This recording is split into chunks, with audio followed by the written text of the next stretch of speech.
East El Paso and then past the state line into New Mexico. What we have pieced together tonight about a group of young El Paso teenagers now in custody in New Mexico. They all went around me, so they almost hit me twice. I was like, oh, it's awesome. It's probably a movie. But it was not a movie. This really happened. From those who saw the whole thing unfold to now a tricky legal situation these teenagers allegedly caused with a robbery spree and a high-speed chase. Our complete coverage continues with new information tonight. Also coming up, ABC-7 getting a copy of documents that may put an end to the Children's Hospital bankruptcy. After more than a year of bickering and the repeated back and forth, it looks like there is an agreement between the county hospital, UMC, and Children's Hospital. Nicole? Record temperatures today at the El Paso International Airport. Will we break or tie any more records this week? The answer in weather. We got a lot of news to get to, and it's all next on ABC 7 at 9. Get ready. You become part of the day's news right now. Live, where news comes first. From the Mesilla Valley and Las Cruces to El Paso and the borderland. This is ABC 7 at 9 on the El Paso Las Cruces CW. Hello, everybody. Thanks so much for joining us tonight on ABC 7 at 9. I'm Bob Harp. Your top stories coming up. First, though, a sneak peek at that weather forecast. How you doing, Nicole? I'm doing good. Thanks, Bob. And the forecast for tonight looks great. Let's take a quick peek at what we're going to talk about coming up in just a few minutes. We're tracking mostly clear skies out there right now. Temperatures are still nice and comfortable, but it was hot today. I'm also tracking a slight cool down. We'll have those details in just a bit, Bob. All right, looking good. Thanks so much, Nicole. Let's get to that brand new information tonight on a story that we've been following as breaking news since ABC 7 at 4, and then we had continuous updates throughout the evening. Now, in the last 2 hours, we have confirmed the 5 teenagers accused of going on a robbery spree in El Paso and leading authorities on a chase halfway to Alamogordo are just 14 and 15 years old, and they will be spending the night up in New Mexico. Authorities are saying they were in one of their mother's SUV for the whole thing, and that SUV was reported stolen yesterday. Now, this all began this afternoon with 4 robberies, 3 on the east side of El Paso, and the first in northeast El Paso.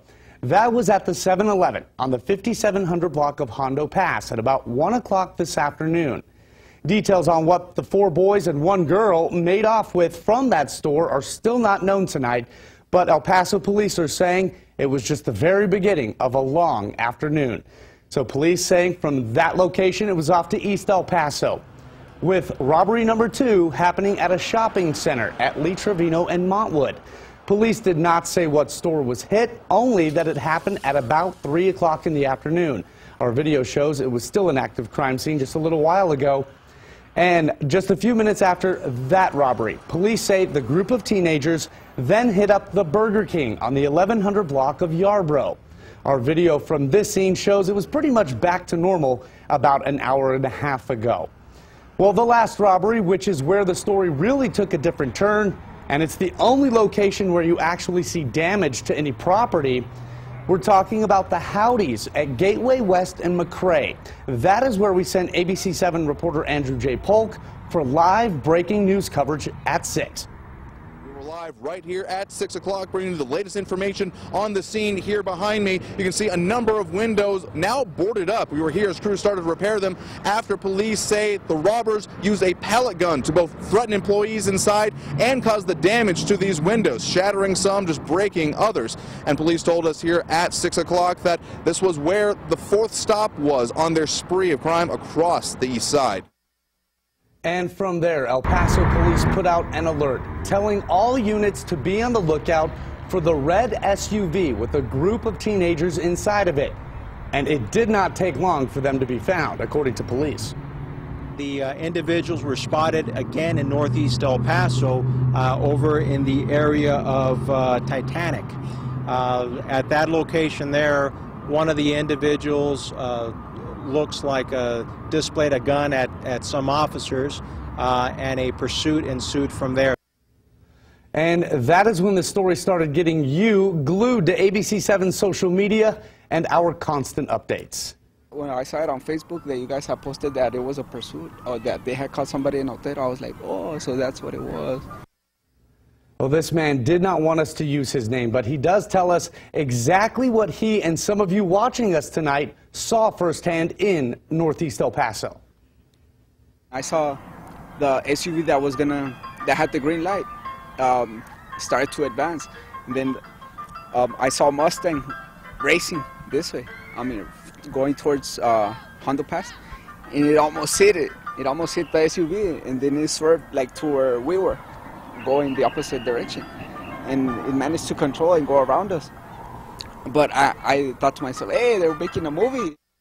Again, it was not a movie. The entire ABC-7 news team was then listening to police radio talk as it was happening. We followed the chase block by block from Diana and Hondo Pass up to US 54 and then north toward New Mexico.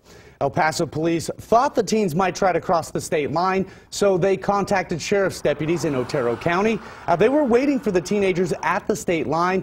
Sheriff of Otero County, Benny House, is telling us the driver, though, of the SUV somehow managed to avoid going over several spike strips and drove right past the deputies. So the chase continued for another 44 miles, more than halfway to Alamogordo.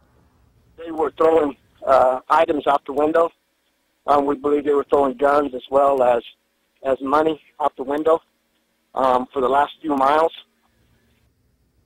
We do know deputies from Otero County remain on the scene looking for that evidence that they believe the teens threw out the window. Now, once the SUV came to a stop, Sheriff House says 2 of the boys tried to run away into the desert, but deputies caught them. Again, all 5 juveniles are in custody and are spending the night somewhere in New Mexico.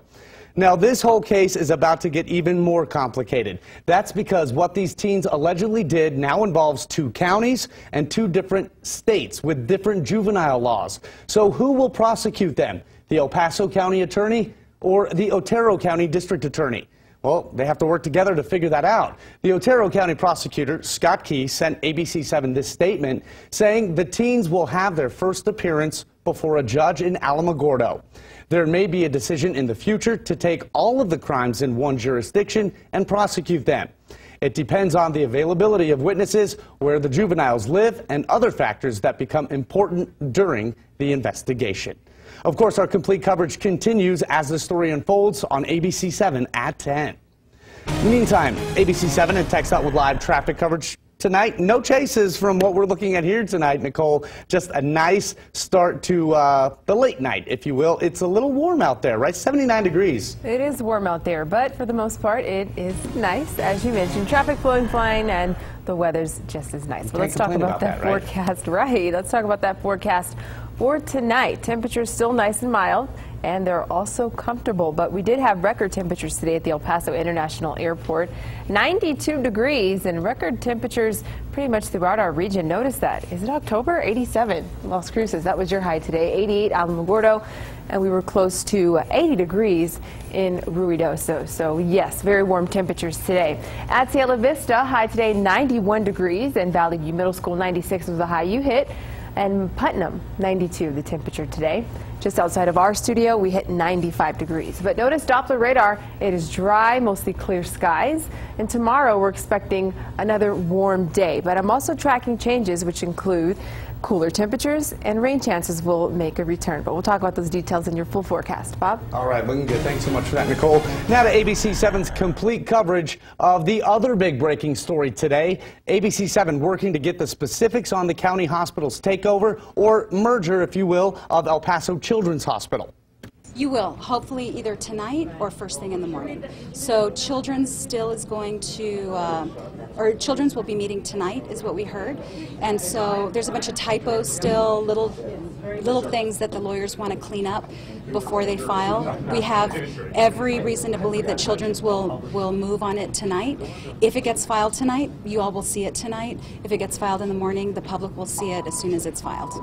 And that was what the county judge, Veronica Escobar, told us last night, saying we would know last night or today what would happen. Well, after months of arguments in bankruptcy court, the debt-ridden Children's Hospital has accepted University Medical Center's plan for a partnership. Just in the last few hours, Children's CEO Mark Herbers said in a statement, the dream the voters approved became a reality when El Paso Children's Hospital opened. Today, the dream remains alive. and full of hope.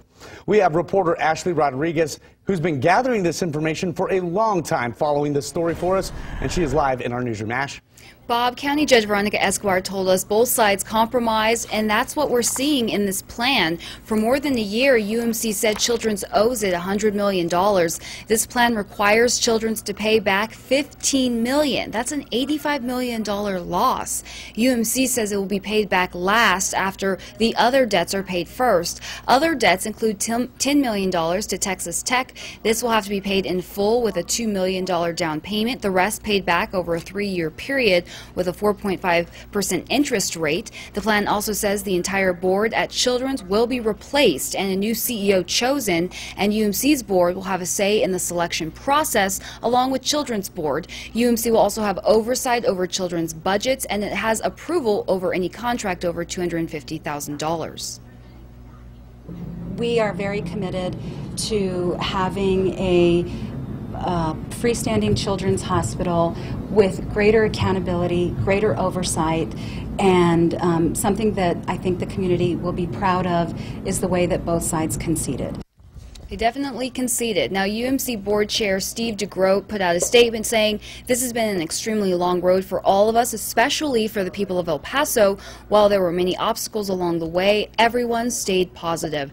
Escobar expects a closing hearing by mid-November and Children's to exit bankruptcy by December. She expects this new plan, a new CEO and board will be in place at Children's by January. Bob? All right, Ashley, live in our newsroom tonight with a story a lot of people have been waiting to hear. Yes. Thanks so much for that report. Well, a Las Cruces bus driver just arrested, accused of having sex with a 15-year-old student.